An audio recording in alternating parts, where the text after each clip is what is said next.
Bonjour et bienvenue dans ce papotage de coach où aujourd'hui nous allons parler de leadership et autonomie des liaisons dangereuses. Nous accueillons sur notre plateau Zoom aujourd'hui, nous avons Isabelle. Isabelle, je te laisse faire un petit coucou à la caméra. Est-ce que tu viens te présenter? Bonjour, je suis donc coach et consultante en management chez Good. Parfait. Nous avons ensuite Sylvie. Et Sylvie. Laquelle des deux? Nous avons donc Sylvie et Rabi. Bonjour, pareil, comme Isabelle, coach chez Good. Alors, on va laisser Sylvie Mallet du coup se présenter dans la foulée. Et sans aucune surprise, pareil, coach et formatrice. Et, tout ce que, voilà, et nous avons un Lamar Zoom. Ah, Lamar Zoom, c'est un, c'est un pseudonyme qui n'est pas mon nom. Je m'appelle Olivier Lequeux. Et coach agile, facilitateur chez Good. Alors, on est réunis sur cette petite séquence pour pouvoir parler de leadership et autonomie. Et du coup, je vais vous poser cette première question. Qu'est-ce qu'on entend par leadership? Qui veut bien nous parler de c'est quoi le leadership? On est en autonomie, là, on se jette à l'eau tout seul? Allez. Ou, Oui, je te sens motivé. Je suggère que ce soit Isabelle qui ouvre, qui parle de leadership, étant donné que c'est elle qui a proposé le sujet. Merci, Alors, Sylvie. qu'est-ce qu'on entend, Isabelle, par leadership? Merci Sylvie. Alors, moi, ce qui m'intéressait de questionner, c'était la relation entre les deux principes, c'est-à-dire leadership versus autonomie, puisqu'on entend souvent, on voit souvent sur le terrain, dans les équipes, des oscillations entre les deux modèles. On a l'impression qu'il y a un modèle qui serait équipe autonome, plus de managers, liberté, indépendance, et un autre extrême qui serait cadre, contrôle, management très, très rapproché. Et on a tendance à opposer les deux notions. Et donc voilà, c'est pour ça que ce thème était intéressant. Et comment est-ce qu'on peut détricoter cette relation-là? D'accord. Alors, est-ce que ce sont des choses que vous avez, vous également, observées, Sylvie et Olivier, dans des entreprises que vous avez accompagnées? Alors moi, je veux bien la raconter une petite histoire de leadership versus autonomie. En fait, c'était peu de leadership et beaucoup d'autonomie, et même pas de leadership et énormément d'autonomie. Donc, à l'époque, j'avais ma propre entreprise et en fait, les gens étaient autonomes, mais totalement autonomes. Donc, c'était formidable, on faisait du bon travail, tout le monde était motivé. Et à un moment donné, on a créé une seconde entreprise et une partie de l'équipe, donc après 10 années de relations, de confiance, où tout s'était vraiment très bien passé, l'équipe s'est délocalisée et elle est allée, on était à tous, l'équipe est allée en Ariège. Et l'autonomie est restée, mais le leadership qui était peut-être inconscient ou qui n'existait pas, ça marchait très bien avant, ben, ça n'a plus marché du tout. Et moi qui étais la personne qui était censée diriger ce truc, ben, j'ai perdu contact avec les gens qui étaient totalement autonomes et qui sont partis dans des directions qui n'étaient absolument pas ce qui était envisagé au départ. La relation s'est tendue. Je ne savais pas comment rattraper les choses. Et c'était même plus possible de remettre quelque part du leadership alors qu'ils avaient vécu dans cette autonomie totale. Donc, je ne voyais pas comment le faire et j'imagine qu'eux ne l'auraient pas accepté. Et ça s'est au final très mal fini puisque l'entreprise a coulé. Pas très positif ton histoire. Non, mais voilà, la contradiction entre leadership et autonomie dans son… Est-ce que tu peux partager avec nous, peut-être, Sylvie, ce que tu as appris du coup de cette expérience? Qu'il faut donner du cadre, que l'autonomie, c'est une excellente chose, mais qu'il faut quand même avoir un certain cadre et que le rôle du leader ou le rôle de l'initiateur ou de celui qui est en charge, qui est responsable, ne disparaît pas et il ne peut pas dire bah, vous êtes autonome, vous faites ce que vous voulez. Donc, on doit définir quelles sont les limites de l'autonomie. Ça, c'est la leçon que j'ai retenue. Je ne ferai plus la même erreur, alors je n'ai plus jamais fait la même erreur. D'accord. Isabelle, Olivier, Sylvie, est-ce que vous voulez rebondir sur cette histoire? Alors, moi, ce que ça m'inspire aussi, c'est de l'autre côté, du côté des personnes qui sont managées, les collaborateurs. Souvent, le fait d'avoir beaucoup d'autonomie peut déstabiliser aussi et si on manque de cadre. Et ça vient re-questionner rapidement la posture du leader, du manager, pardon, qui va souvent se demander à quoi il va servir. Et je l'ai effectivement, moi, observé à contrario dans une autre expérience où le manager a dit attendez, c'est bien gentil l'autonomie, mais du coup, moi, je sers à quoi? comme si effectivement on était dans une posture où il faut pouvoir justifier par la responsabilité, par la posture, je dirais, du sachant, du décideur, de justifier de la posture du manager et de son absolue nécessité. Et ça repose, selon moi, la question justement du cadre et de passer de manager à leader et de donner de l'autonomie dans un cadre. Parce que souvent, on fait le lien entre l'autonomie et l'anarchie en disant l'autonomie, c'est chacun fait ce qu'il veut, comme il veut, quand il veut. Alors que je pense que de part et d'autre, il y a des confusions et il y a des précisions à apporter. Non? Si, mais bien sûr. Hein? Bien sûr. Bon, vas-y. Non, vas-y toi. Moi, ce qui m'intéresse en tout cas dans ces deux mots-là, qui sont plutôt complémentaires que contradictoires ou exclusifs, en fait, c'est justement la difficulté qu'il y a dans le fait de pouvoir faire vivre les deux. Et cette complexité, elle prend ses racines dans plein de choses, comme la culture du groupe ou de l'organisation, qui peut être une petite organisation, une très grande organisation, le moment qu'on vit. Hein, il y a Frédéric Laloux qui décrit des modèles en fait, organisationnels qui sont différents selon le type de l'organisation, selon les moments qu'on traverse. Et puis, la prise en compte aussi de la spécificité de chacun, parce qu'on a peut-être tendance un peu par simplification à croire qu'effectivement, on va poser un cadre, on va se dire, tiens, le leadership, c'est ça, puis en avant, c'est parti. Et en fait, souvent, on se rend compte que c'est mouvant, tout ça, et qu'il faut souvent aussi l'adapter aux personnes selon leur profil, selon le moment de leur carrière qu'ils sont en train de vivre.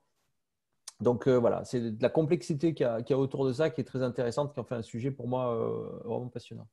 Je crois qu'on confond souvent autonomie et indépendance. C'est-à-dire qu'autonomie, ça y est, on a le droit de faire tout ce qu'on veut et c'est nous le boss.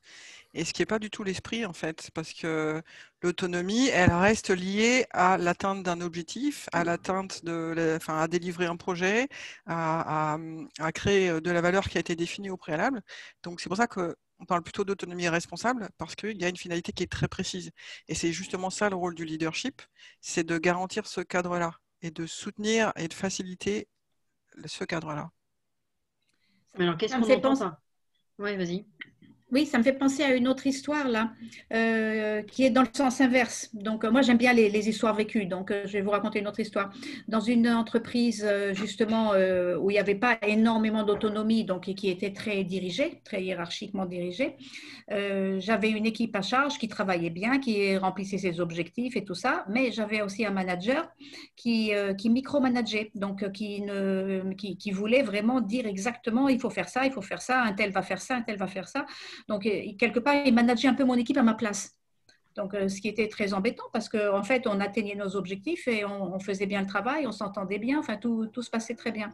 Donc, et c'était allé au point où on n'arrivait plus à se parler, quoi. On ne se comprenait plus et chaque fois que je demandais à faire un point avec lui, il avait une bonne raison pour ne pas le faire. Donc, pendant plusieurs mois, on ne s'est pas vus. Je vous passe tous les détails, mais en fait, le trop de leadership là qu'il a voulu exercer a fini par faire complètement péter le truc. Et puis là, ça c'est moi qui ai démissionné en fait. Donc, dans le sens inverse, voilà, ça marche pas non plus. Donc, c'est vraiment une question de bien trouver comment on donne à l'équipe de l'autonomie, mais aussi, il faut exercer un leadership, mais ne pas pousser ni dans un côté ni dans l'autre. Donc, moi, ce que j'en retire, là, très rapidement, c'est si on cherche à tester le truc, ne pas aller trop dans les extrêmes, commencer par chercher aller au milieu et puis ensuite ajuster, parce que les extrêmes, vous voyez, ça pète. En plus, ce modèle-là, bon, là, on parle d'organisation, d'entreprise, parce que c'est notre métier, mais on peut faire des parallèles avec la relation qu'on peut avoir en tant que parent et enfant, ou la relation qu'on peut avoir en tant que prof-élève. Moi, j'ai été un peu prof pendant 3 ans, à vrai dire, et effectivement, comme je n'ai pas été formé, j'étais un peu balancé comme ça dans une classe. On est partagé aussi entre l'autorité qu'on représente par rapport à l'école et le cadre qui permet aux élèves de bénéficier d'un enseignement qu'on doit tenir. Et puis, l'accessibilité aussi qu'on peut offrir aux enfants pour qu'ils puissent sentir en face qu'ils ont quelqu'un qui est à leur écoute, qu'il y ait une interaction humaine en face. Et c'est très difficile en fait de travailler ça parce qu'on est effectivement dans cette oscillation en permanence. Et si on veut maintenir la relation, on est obligé de s'ouvrir un petit peu. Et si on veut à un moment donné contenir le cadre, on est obligé aussi de faire acte d'autorité. Et ce que je constatais, c'est que certains profs, certains collègues étaient rentrés parfois, alors j'appelle ça une facilité, je ne sais pas, mais c'était peut-être un jugement, mais de verser dans un extrême ou dans un autre qui fonctionnait à mon sens pas. C'est-à-dire où on avait des profs qui avaient un masque, une espèce d'imposture tellement forte que c'est le prof qu'on croise parfois quand on est jeune au supermarché, on dit oh, il fait ses courses comme si c'était particulier de faire ses courses. Ben oui, il fait comme toi et moi, mais vous l'avez tous vécu. Vous savez, j'ai vu le prof faire ses courses. Et puis il y a aussi le prof qui a tout lâché, qui veut faire copain-copain et qui est incapable de tenir sa classe. C'est un bordel monstre et ils n'apprennent pas grand-chose. C'est toi ça, non? Pour moi, c'est intéressant. Pardon? C'est toi ça, non? Pas du tout. Justement, moi, j'essaye d'être entre les deux et parfois, je touche un peu les deux extrêmes, c'est clair. Mais à un moment donné, il faut bien aller chercher ses limites aussi pour essayer de trouver l'équilibre, c'est clair. Alors, pardon. Vas-y. J'allais dire, j'ai l'impression que le sujet de donner de l'autonomie et de fixer un cadre, c'est un sujet déjà qui vient de repopper plusieurs fois. Est-ce qu'on pourrait déjà avoir des premières pistes en fait de comment faire? Parce que j'ai entendu, on essaie finalement de ne pas aller chercher les extrêmes, de trouver le juste milieu, mais dit comme ça, c'est pas facile. Est-ce que vous avez quelques pistes, quelques conseils à donner à nos auditeurs pour pouvoir commencer à avancer dans cette aventure? Il y a une piste assez naturelle qui vient avec les pratiques de délégation du management 3.0 qui permettent d'expliciter le cadre de liberté que le manager fixe avec son équipe, sujet par sujet, et justement de parler de ce cadre et de l'aménager, de le négocier avec l'équipe. Donc ça veut dire que c'est le delegation poker, ça exactement, un atelier delegation poker avec l'équipe pour travailler sur cet environnement-là. Et concrètement, ça se passe comment en fait? C'est le manager qui arrive avec des idées déjà préconçues de niveau de délégation ou c'est… Alors, idéalement, non. Il arrive avec peut-être de façon assez claire en tête la finalité du travail et les contraintes qui lui sont imposées éventuellement, parce que lui-même, il travaille dans un cadre. Ensuite, tout se passe dans la discussion avec l'équipe. Je voudrais rajouter quelque chose, c'est qu'il y a un objectif. L'objectif doit être très clair pour tout le monde. Le manager pose l'objectif et le manager doit s'assurer que l'équipe soit en capacité de répondre à l'objectif. Après, comment elle fait? Là, il peut laisser de l'autonomie. Si l'équipe est bien dans ses objectifs, il n'a pas à intervenir. Si elle n'est pas dans ses objectifs, là, il y a besoin de recadrer. Très bien. Est-ce qu'on a une autre piste, une autre idée, quelque chose qu'on peut explorer pour avancer dans le sujet? Je croyais que Sylvie Mallet, tu voulais parler à un moment donné. Vas-y. Donc, avancer sur le sujet de… C'est vrai que moi, j'aime bien aussi raconter des histoires. En tout cas, ce qui est sûr, c'est que en tout cas, moi, je vais parler de ce que je connais, c'est-à-dire les équipes agiles, ce que je connais le mieux, on va dire. Et souvent, je propose qu'il y ait un leadership émergent et qu'il n'y ait pas de chef. Et j'aime bien cette phrase qui dit que la différence entre un chef et un leader, c'est qu'un leader, il a des followers. Et pour avoir des followers, il faut être capable aussi de raconter des histoires et d'être suivi. Et ce que j'aime bien proposer, c'est que ça soit émergent dans une équipe, en tout cas, parce qu'un leader, là, on associe beaucoup le leader au manager. Un leader, ça peut être un leader aussi à un moment donné dans une équipe parce qu'on lead un sujet dans un temps fini. On lead une thématique technique, par exemple. Et puis, on est accepté comme leader. On émerge parce qu'à un moment donné, on a su se mettre au service de l'équipe et on est respecté en tant que tel. Et finalement, on n'a pas besoin de s'imposer, on n'a pas besoin de justifier quoi que ce soit, on n'a pas besoin d'une autorité de l'organisation, de l'entreprise pour affirmer qu'on a un leader. On est un peu comme ça, au contact de l'organisation dans laquelle on est en tant que leader. Donc, ça, je me sens que c'est intéressant que ce soit pour un membre d'équipe ou pour un manager. C'est à un moment donné, est-ce que ma position de leader, elle est inspirante et elle fait que les autres ont envie de me suivre, ou est-ce que je la justifie simplement parce qu'à un moment donné, j'ai une casquette fonctionnelle de chef et que de toute façon, par définition, hiérarchiquement parlant, on doit me suivre. Alors moi, je ne crois pas du tout aux environnements où on n'assume pas de donner un mandat à des leaders. Ah ouais. J'ai vu un environnement dans lequel on ne nommera pas de chef, il n'y aura pas de manager, il n'y aura pas d'intermédiaire, tout va se faire naturellement et on va tous décider ensemble. Mais juste immobilisme total. Après, je dis pas que ça Après, marche. tu peux avoir des rôles pour ne pas effectivement créer des fonctions, des choses immuables. Tu peux avoir des rôles et plus des rôles d'animation. Mais je crois que ça reste la responsabilité du management que de donner des clés et des mandats un peu clairs à des référents. Oui, après, je pense qu'effectivement, ça reste la responsabilité du manager de donner un cadre justement pour l'émergence de ce leadership. Mais il y a des dangers aussi à mettre des casquettes sur des gens qui n'en ont pas les épaules ou qui ne sont pas respectés Oui. dans une équipe. Dans une équipe de dev, si tu dis, toi, tu es lead dev et l'autre, il a très envie, sauf qu'il n'a peut-être pas forcément d'ailleurs les compétences relationnelles, c'est catastrophique. Je te rejoins sur le côté émergence et pas désignation arbitraire par le manager en mode descendant. C'est vrai qu'on a après, il peut y avoir ce côté immobilisme, mais moi, je l'ai rencontré dans le club Agile Rhône-Alpes, et s'il y en a qui écoutent cette vidéo, ils vont se reconnaître, mais on est vraiment dans un mode hyper ouvert où à un moment donné, on fait tout ensemble, c'est tout plat. Et pour parler de moi, quand je suis rentré dans cette communauté, bien, j'ai eu du mal à prendre des actions et à prendre un peu de leadership parce qu'effectivement, le cadre n'était pas clair et je ne me sentais pas légitime en fait. Ouais, ou alors il faudrait que tout le monde soit d'accord, ce qui n'existe pas Oui. a priori naturellement. C'est faisable si cette tradition orale de faire un petit groupe qui s'entend et qui partage des choses, c'est faisable dans une certaine mesure, si on est 4 ou 5, mais dès qu'on commence à grandir, ça devient très compliqué. Je peux encore un truc ou c'est ça va bientôt couper, donc vas-y, vite. Je pense qu'on peut très bien faire ça si l'objectif partagé est fort. Tout dépend vraiment de la capacité de l'objectif à mobiliser les gens.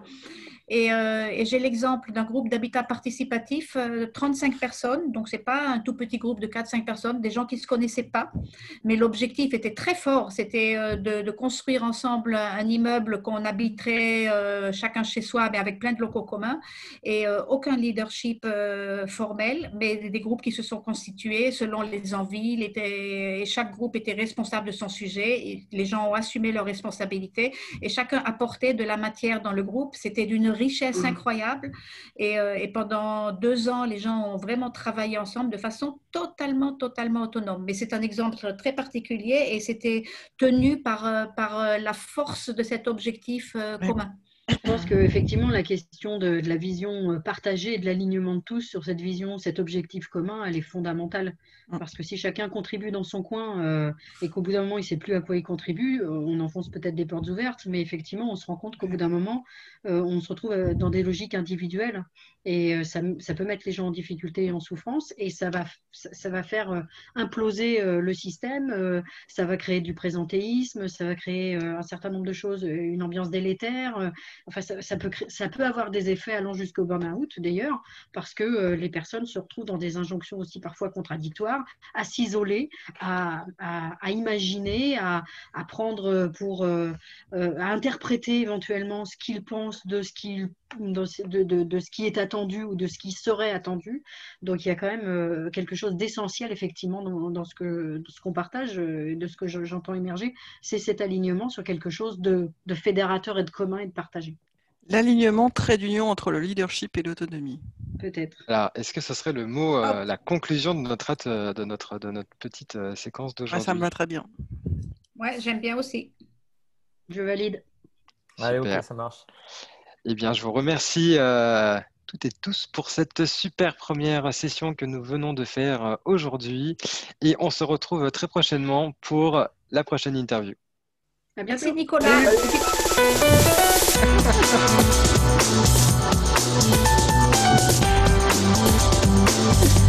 Salut.